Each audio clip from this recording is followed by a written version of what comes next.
Where in the Bible does Jesus say that he's God? Why doesn't he say it? Now, very easy. That's too easy. First of all, the New Testament doesn't teach there's only one person who's God. That's why we're Trinitarian, because the Bible forced us to that position. For Jesus to come up to a first century audience, Jews, and he said, I am God, without qualification, that would have miscommunicated, because they would have assumed that he's claiming to be the Father in heaven. But he's not the Father in heaven. So what is the best way for Jesus to communicate to his audience that they'll get the point?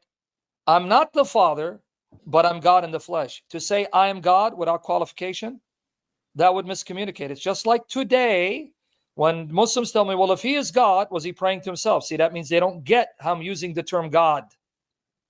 The term God can be used as identity, which we use it for the Father, or it can refer to a person's nature. So what did Jesus do? He spoke in a way that they got it.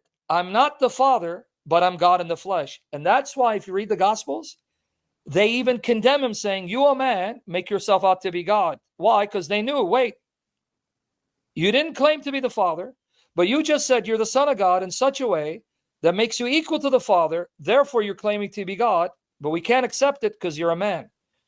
So there would be no better way for Jesus to have said he's God than the way he said it, so his audience wouldn't misunderstand him. And I can give you verse after verse after verse.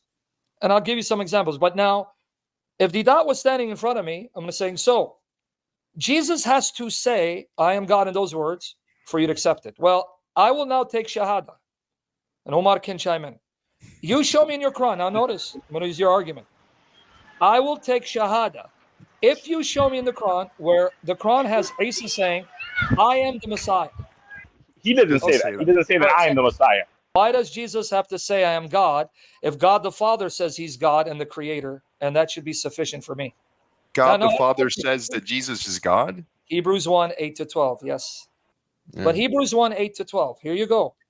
But of the Son he says, your throne, O God, is forever and ever. Now, Lewis, did you catch it? But of the Son he says. Do we need to show you who's the one speaking? Well, this would be God Almighty speaking, right? Oh, wait. So just like you believe the Quran is Allah's speech, Allah tells you Jesus Messiah is good enough for you. Well, God the Father tells me Jesus is Son, all angels must worship him, and calls him God and Creator.